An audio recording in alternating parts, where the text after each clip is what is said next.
Doctor Ramandeep, what is exactly is ozone therapy? क्योंकि body के अंदर जब जाती है तो इससे हीलिंग प्रोसेस बॉडी का शुरू होता है। मतलब ये बॉडी के अंदर एंटी एजिंग का काम करती है, एंटी इन्फ्लेमेटरी का काम करती है।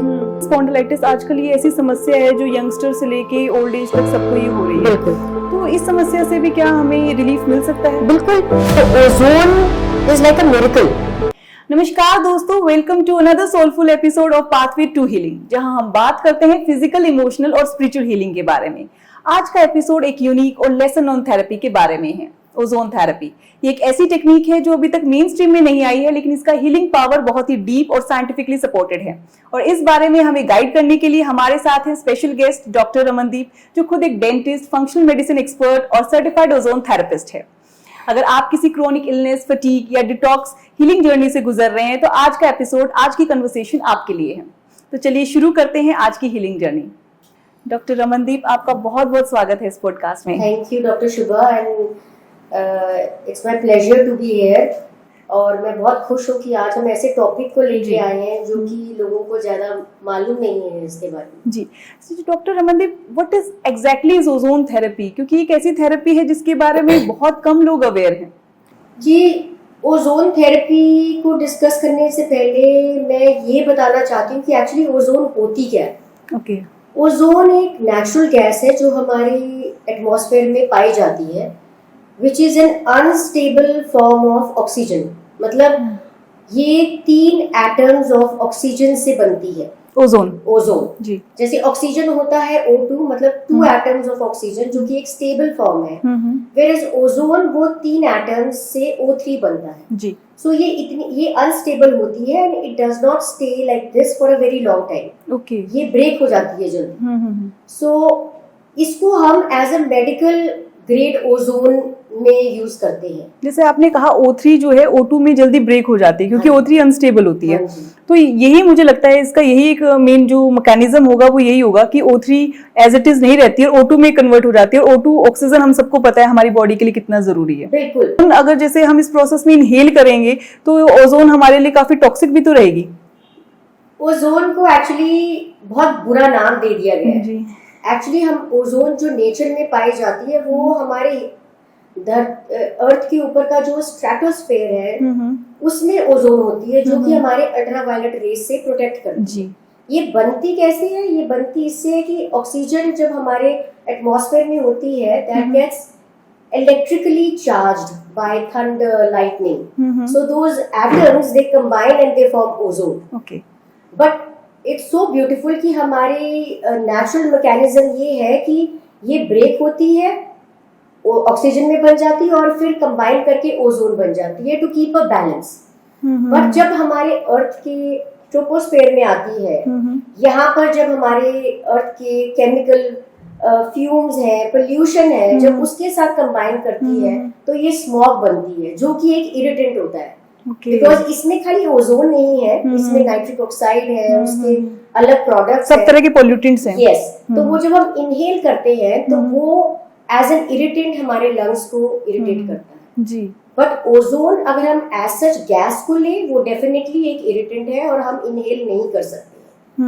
बट हम मेडिकली ग्रेड ओजोन जब हम बनाते हैं through equipments, so the amount that goes inside our body is very very low, and हम patient to patient, disease to disease के हिसाब से हम ओजोन को बॉडी में इन्फ्यूज करते हैं।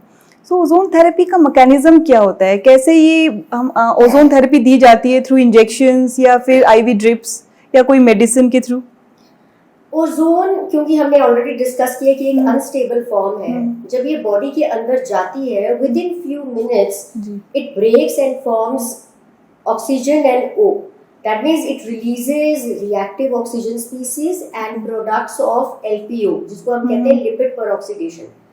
ये बॉडी के नेचुरल हीलिंग प्रोसेस को इनिशिएट करता है, हमारे सेल्स की एनर्जी को रिजुविनेट करता है, हमारी इन्फ्लेमेशन को कम करता है, हमारे एंटीऑक्सीडेंट्स को प्रमोट करता है, बॉडी को इनिशिएट करते हैं कि उनको बनाने को। जो फ्री रेडिकल्स होते हैं ये क्या होते हैं? अगर ओजोन अगर हमारी बॉडी में जाएगा तो फ्री रेडिकल्स को डिस्ट्रॉय कर देंगे?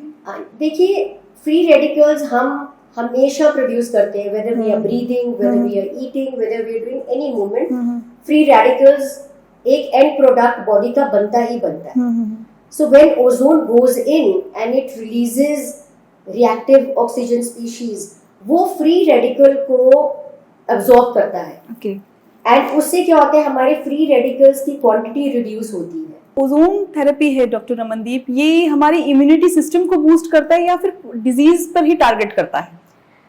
हमें ओजोन, जब ओजोन थेरेपी है, इसका एक बहुत ब्यूटीफुल मैकेनिज्म है. कहने को तो ये मेडिकल ग्रेड ऑक्सीजन है, बट इसका जो मैकेनिज्म ऑफ एक्शन है बॉडी में वो बिल्कुल नेचुरल है. बॉडी के अंदर जब जाती है तो इससे हीलिंग प्रोसेस बॉडी का शुरू होता है. मतलब ये बॉडी के अंदर एंटी एजिंग का काम करती है, एंटी इन्फ्लेमेटरी का काम करती है, एंटीऑक्सीडेंट्स, मतलब आपके बॉडी के एंटीऑक्सीडेंट्स को पुश करती है. तो ये सेलुलर लेवल पे जाके काम करती है. हाँ जी. क्योंकि जब ऑक्सीजन जब बॉडी में पहुंचेगा, और ऑक्सीजन तो एक तरह की मेडिसिन अपने आप में ही है. हाँ जी. तो ये सेलुलर ऑक्सीजनेशन का बहुत बड़ा काम करता है. हमें पता है कि हमारे सेल्स के अंदर जो पावर हाउस है वो माइटोकॉन्ड्रिया, वो ही हमारी बॉडी को एनर्जी देता है एट द एंड. तो ये जाके हमारे माइटोकॉन्ड्रिया को वो एनर्जी देने में वो मदद करता है. क्योंकि जब बॉडी के अंदर ऑक्सीजनेशन जाएगी तो वो सेल्स को प्रमोट करेगा to utilise the glucose in the body and at the end release energy. So ये इनडायरेक्टली हमारी बॉडी के ही फंक्शंस को पुश कर रहा है. तो लगभग हर डिजीज को ट्रीट करने में मुझे लगता है सक्षम होगा. तो कौन कौन सी डिजीज है जो स्पेसिफिकली ओजोन थेरेपी से बहुत अच्छा, जिनमें रिजल्ट देखा गया है? जैसे मैंने अभी आपको बताया है कि ये सेल्यूलर लेवल तक जाके उसको ट्रीट करता है. तो any kind of chronic disease, जिसमें आप ले लो ऑटो इम्यून कंडीशंस, जिसमें हमारा जो इम्यून सिस्टम है वो हम ही को अटैक कर रहा है. इधर your immune system is hyper active और your immune system is suppressed. तो ये इम्यून सिस्टम की मॉड्यूलेशन में हेल्प करता है. मतलब अगर आपका इम्यून सिस्टम बहुत हाइपर एक्टिव है तो उसको ये कंट्रोल करेगा, अगर वो सप्रेस्ड है तो उसको वो नॉर्मल लेवल पे लेके आएगा. सेकंड, ये हमारी बॉडी में जो इन्फ्लेमेशंस आई हुई हैं, स्पेशली पेशेंट्स जिनको रूमेटॉइड आर्थराइटिस है जो कि जॉइंट्स को अफेक्ट करता है, तो ये इन्फ्लेमेशन को कम करता है. तो ये जो आर्थराइटिस जो आपने बताई, जो जॉइंट जो पेन होते हैं, तो जॉइंट पेन के अंदर तो बेसिकली क्या होता है, जो जॉइंट्स के बीच का जो स्पेस होता है वो काफी कम हो जाता है, तो उस वजह से पेन होता है, इन्फ्लेमेशन होती है. लेकिन ये पेन को तो कम नहीं, मतलब वो जो गैप है उस गैप को तो कम नहीं कर सकता ओजोन थेरेपी. देखिए, आपको ये समझना होगा कि अगर जॉइंट में गैप कम हुआ है, वो it could be because of certain lifestyle reasons. It could be आप ऐसी चीजें करें जिससे आपका या पोस्चर या आपके कुछ इश्यूज ऐसे आए हैं. गैप को ये कम नहीं कर सकता, पर ये हीलिंग को प्रमोट कर सकता है. ये जो आपकी इन्फ्लेमेशन हो रही है उसको कम कर सकता है. मतलब जो कार्टिलेज जो थोड़ा बहुत बच गया है उसको रिपेयर करने में ये जरूर हेल्पफुल होगा. बिल्कुल. और ये रिजुविनेशन में भी हेल्प करता है. ये rejuvenation of the cells around your bone of the, उसको प्रमोट करने में भी हेल्प करता है. जैसे सर्वाइकल स्पॉन्डिलाइटिस आजकल ये ऐसी समस्या है जो यंगस्टर से लेके ओल्ड एज तक सबको ये हो रही है. बिल्कुल. तो इस समस्या से भी क्या हमें रिलीफ मिल सकता है? बिल्कुल. जैसे lot of youngsters because of their posture, because of the lifestyle, उनका जो मसल स्पैज्म जो आ जाता है सर्वाइकल एरियाज में, उसको ठीक करने के लिए ozone is very very effective. Because ozone में पेन पोर्टल इंजेक्शंस होते हैं जो कि हम लोकलाइज्ड एरियाज में देते हैं, जिससे ये हीलिंग को, इन्फ्लेमेशन को कम करता है, हीलिंग को प्रमोट करता है और ये स्पैज्म को बिल्कुल रिलैक्स कर देता है. तो ये काफी पेनफुल भी होता होगा क्योंकि इसमें इंजेक्शन दिए जाते हैं, और इंजेक्शंस तो यूजुअली चाहे नॉर्मल इंजेक्शन भी काफी पेनफुल होता है. ये डिपेंड करता है पेशेंट टू पेशेंट. जैसे कई पेशेंट्स हैं जिनके पेन सहने की क्षमता बहुत ज्यादा होती है, बट कई लोग बहुत सेंसिटिव होते हैं, तो हम लोकल एनेस्थीसिया का भी इस्तेमाल करते हैं ताकि जो इंजेक्शंस दें वो पेन फ्री हो. क्योंकि जब स्पाइन में अगर इंजेक्शन लगेगा, सर्वाइकल के लिए तो शायद स्पाइन में ही इंजेक्शन लगेगा. नहीं, हम अराउंड द सर्वाइकल एरिया में लगाते हैं या इन बिटवीन बोन जॉइंट्स में लगता है. तो यानी कि काफी सेफ भी रहता होगा. बिल्कुल. इसमें कितने सेशंस लगते हैं और एक सेशंस में लगभग कितना टाइम लगता है? सेशंस डिपेंड करता है कि आपका जो पेशेंट है वो किस बीमारी से जूझ रहा है. इफ कोई मेरे पास आता है और बोलता है कि मैं खाली अपने आप को हेल्दी रखना चाहता हूँ, then that is a maintenance and a supportive therapy. So उसके लिए आप 1-2 सेशंस ले सकते हैं in a month. Okay. But अगर आप किसी क्रॉनिक डिजीज से जूझ रहे हैं, जैसे डायबिटीज है, हाशिमोटोस थायराइड है, रूमेटॉइड आर्थराइटिस है, ल्यूपस है, सोरियासिस स्किन का है, या आपको let's say chronic fatigue syndrome है, देन दो सेशंस बिकम लॉन्गर. तो मिनिमम आपको 3 months to 6 months का प्रोटोकॉल लेके चलना ही पड़ता है. क्योंकि एक बीमारी आप सोचिए जो आप सालों साल से जूझ रहे हैं, your body will take time to heal and your body requires at least that much of time to heal. तो क्या पेन किलर की जगह भी काम करता है ओजोन थेरेपी? बिल्कुल, because ozone therapy itself helps your body to reduce pain. Because ये पेन पोर्टल के जो एरियाज हैं बॉडी के, उनमें ये जाके अफेक्ट करता है, आपकी पेन रिडक्शन में बहुत काम आता है ये. जी. क्या किसी स्पेसिफिक हेल्थ कंडीशन में हमें अवॉइड भी करना चाहिए? हाँ जी, बिल्कुल. देयर आर सर्टेन कंडीशंस, जैसे लोगों को ब्लड डिसऑर्डर्स जैसे हीमोफीलिया है, जैसे हाइपरथायरॉयडिज्म है, और बहुत सीवियर एनीमा है, G6PD डेफिशिएंसी है. ऐसी चीजों में ये हम नहीं देते. प्रेगनेंसी में भी कुछ महीनों के लिए इसको अवॉइड किया जाता है. मेरा जो ये पॉडकास्ट है ये मेंटल हेल्थ और इमोशनल हेल्थ पर भी बेस्ड है. तो क्या ये डेफिनेटली अगर जब हमारी फिजिकल हेल्थ ठीक होगी तो मेंटल हेल्थ तो ठीक हो ही जाएगी, लेकिन क्या ये डिप्रेशन या एंजाइटी डिसऑर्डर, क्या उसमें भी ये रिलीफ करता है? बिल्कुल, क्योंकि ओजोन का काम खाली एक सिंगल एक्शन नहीं है, इसके मल्टीपल एक्शंस हैं. ये एक टाइम में बहुत सारे एक्शंस करता है. And when it goes across the blood brain barrier, ये हमारी cellular oxygenation in the brain को बढ़ाता है. यानी कि जो ब्रेन की केमिकल्स है और न्यूरोट्रांसमीटर्स है उनको भी कहीं ना कहीं डेफिनेटली देर अभी इतनी रिसर्च हुई नहीं है, बट डेफिनेटली जो न्यूरोट्रांसमीटर्स लाइक सेरोटोनिन, डोपामिन, उनमें भी ये फर्क करता है. बिकॉज हम ओजोन जब देते हैं we help to settle the gut. और हमें ये पता होना चाहिए कि हमारे ये जो ट्रांसमीटर्स हैं ये मैक्सिमम गट में प्रोड्यूस होते हैं. हाँ जी, ब्रेन केमिकल्स जो है खासतौर से सेरोटोनिन गट में ज्यादा प्रोड्यूस होता है as compare to brain. Exactly, serotonin and dopamine, both of them. So अगर आपका गट डिस्टर्ब है तो आपकी ब्रेन डिस्टर्ब है. And ozone works very well on gut healing. So once your gut gets healed, simultaneously आपकी brain भी heal होती है. मतलब ओजोन से हमारी डाइजेस्टिव सिस्टम भी काफी प्रॉपर. बिल्कुल, eight the end of the day सब कुछ डाइजेशन से रिलेटेड है.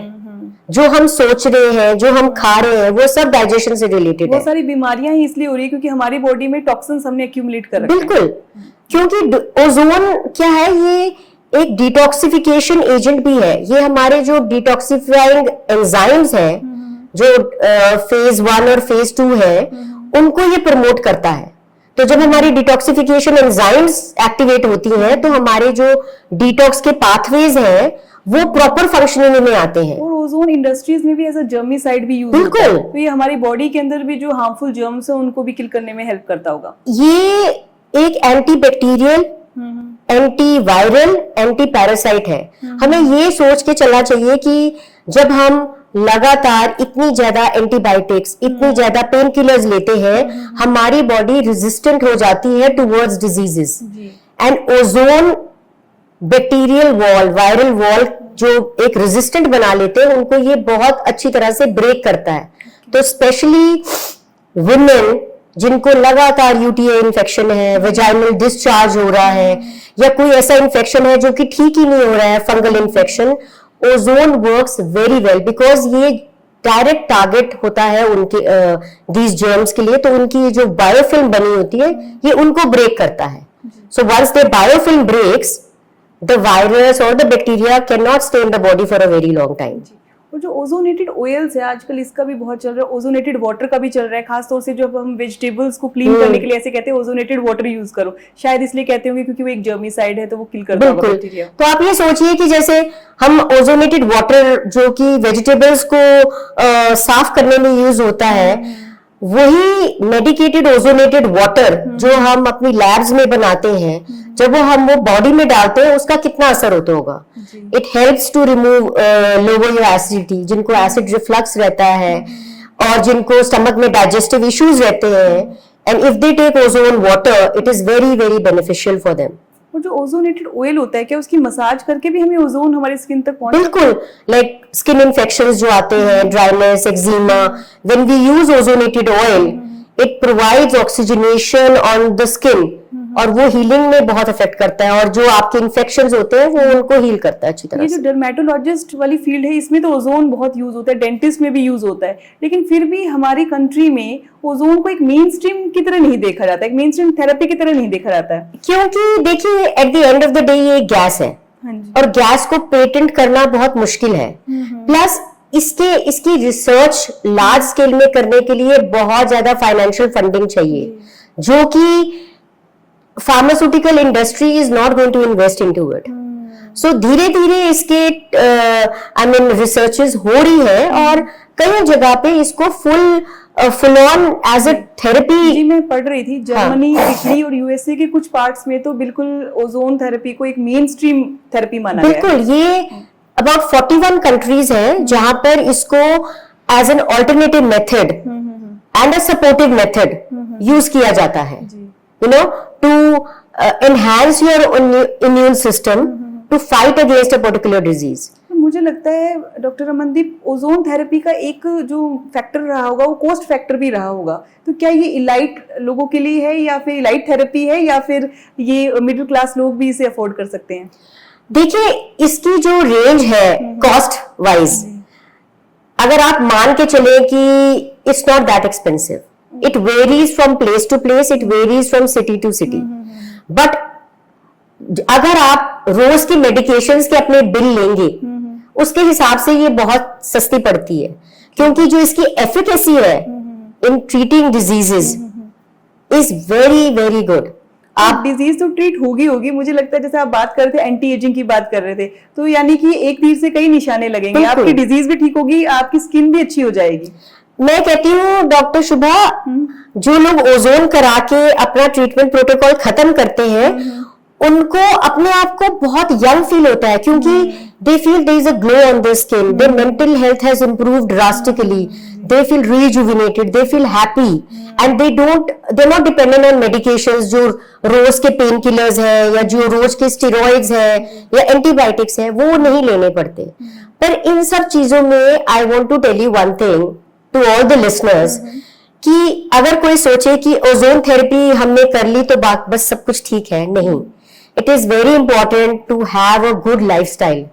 आप क्या सोचते हो, क्या खाते हो, at the end of the day उसको डाइजेस्ट करना, उसको एब्जॉर्ब करना और उसको सेल्स के अंदर तक लेके आना to release energy is very very important. Holistic approach तो हमें रखनी होगी, मतलब holistic approach with ozone therapy can do wonders to your body. Doctor Ramandeep, COVID के बाद बहुत सारी चीजें बदल गई हैं, बहुत सारी नई नई बीमारियां आ रही हैं, तो बहुत सारी ऑटो इम्यून डिसऑर्डर्स भी बहुत ज्यादा बढ़ गए हैं, तो ऐसे में क्या ओजोन थेरेपी हमें कोरोना वायरस को भी किल करने में हेल्प करते हैं या कुछ नॉर्मल वायरल भी? बिल्कुल, बल्कि मैं ये कहना चाहती हूँ कि कोविड के टाइम जो प्रैक्टिशनर्स ओजोन थेरेपी कर रहे थे उन्होंने बहुत लोगों का इलाज ओजोन थेरेपी से किया है। हमें ये समझना चाहिए कि ओजोन जो है वो वायरस के जो बायोफिल्म है उसको डिस्ट्रॉय करता है। और एक और बात, क्योंकि जैसे कोविड में आप देख रहे थे ऑक्सीजन सिलेंडर्स की कमी हो रही थी, तो ओजोन भी आपको पता ही, ओजोन तो ऑक्सीजन ही देता है, तो उस तरह से वो भी हमें ऑक्सीजन को हमारी बॉडी को फुलफिल करने में भी हेल्प करता है। बिल्कुल, हम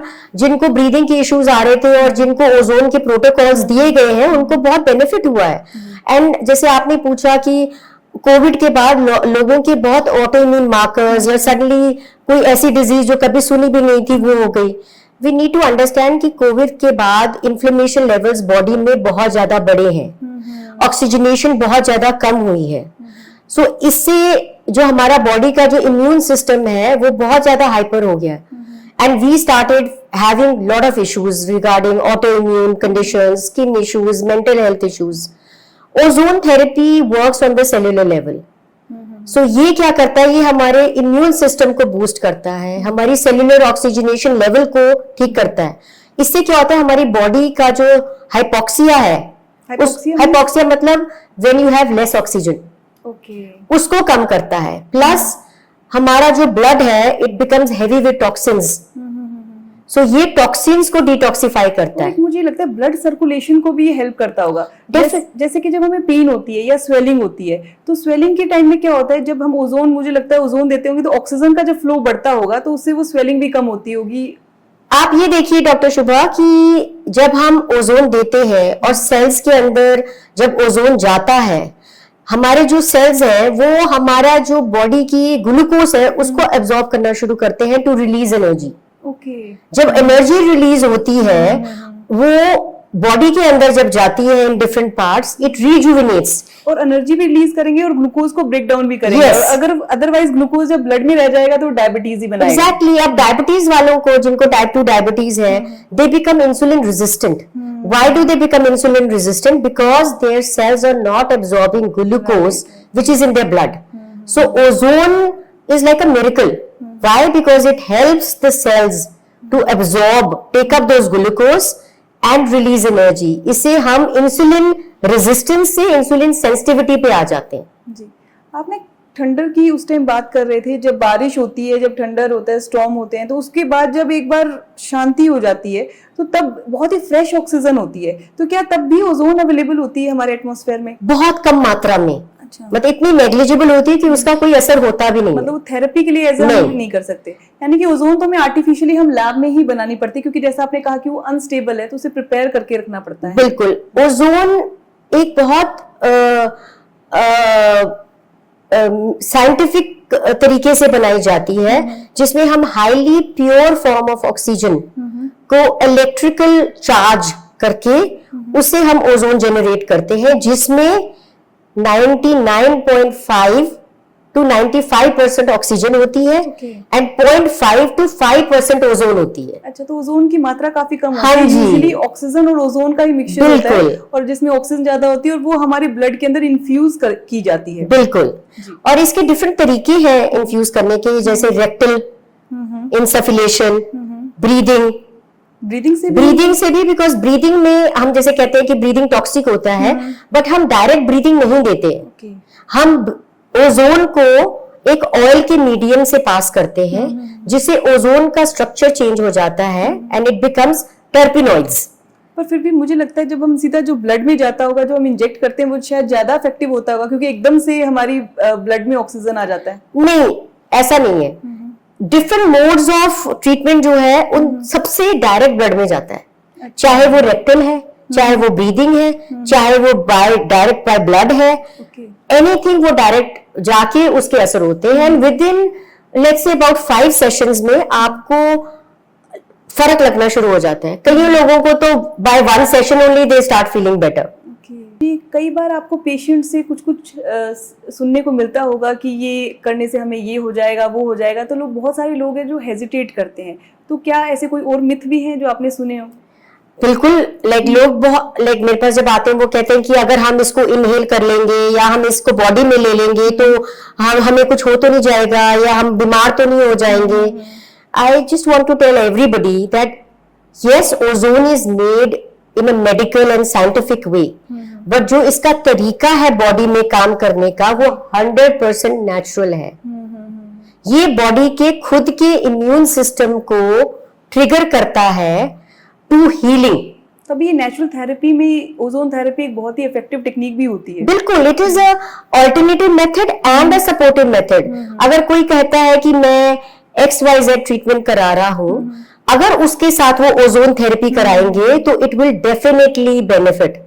मतलब जो और ट्रीटमेंट करा रहे हैं उसकी हम डेफिनेटली डिजीज की जो भी मेडिसिन हैं वो हम जरूर लें। फॉर एग्जांपल कोई कैंसर से या आर्थराइटिस से, जिसको भी जो भी प्रॉब्लम है वो जरूर लें, पर इसके साथ साथ जब अगर आप ओजोन थेरेपी भी लेंगे तो आपको और प्लस बेनिफिट्स जरूर मिलेंगे। इससे बेनिफिट क्या होगा कि आपकी जो मेडिकेशंस हैं वो कम हो जाएंगी, and if you continue to have a good lifestyle then आपकी मेडिसिन्स बंद भी हो सकती हैं। पेन रिलीफ में भी बिल्कुल 100%। ये पेन को बहुत इफेक्टिवली कम करता है, ये बॉडी की हीलिंग को, इन्फ्लेमेशन को बहुत कम करता है। अगर आपकी बॉडी में इन्फ्लेमेशन कम होएगी, आपकी पेन भी कम होएगी। डॉक्टर रमनदीप, हमारे व्यूअर्स के लिए आप एक लास्ट मैसेज क्या देंगे जो ओजोन थेरेपी कराने के लिए कहीं ना कहीं थोड़ा हेजिटेट करते हैं? मेरा ये कहना है कि आप बिल्कुल मत डरिए। It is a safe protocol, जिसमें हम जो डोज होती है वो पेशेंट टू पेशेंट देखते हैं, उनका बॉडी वेट, उनकी बीमारी उसके हिसाब से हम लेते हैं। It's a very very safe protocol and इससे कोई ऐसा साइड इफेक्ट नहीं होता है। So if you have any kind of a chronic disease and you are struggling and taking medications, please do try. It's a safe and natural process of healing. Thank you doctor Raman. Thank you so much. तो आज के इस episode में हमने जाना कि ozone therapy चाहे mainstream का हिस्सा ना हो, लेकिन इसका हीलिंग पोटेंशियल काफी पावरफुल है। चाहे क्रॉनिक फटीग हो, इन्फ्लेमेशन या इम्यून इम्बैलेंस, ओजोन थेरेपी एक ऐसी होलिस्टिक टूल बन सकता है जो बॉडी को नेचुरल हीलिंग प्रोसेस को एक्टिवेट करता है। अगर आपको ये एपिसोड अच्छा लगा हो तो प्लीज लाइक, शेयर और सब्सक्राइब जरूर करें। आपका एक क्लिक, एक छोटी सी जेस्चर हमें और ऐसे हीलिंग कंटेंट बनाने के लिए इंस्पायर करती है। Thank you so much for joining us on pathway to healing.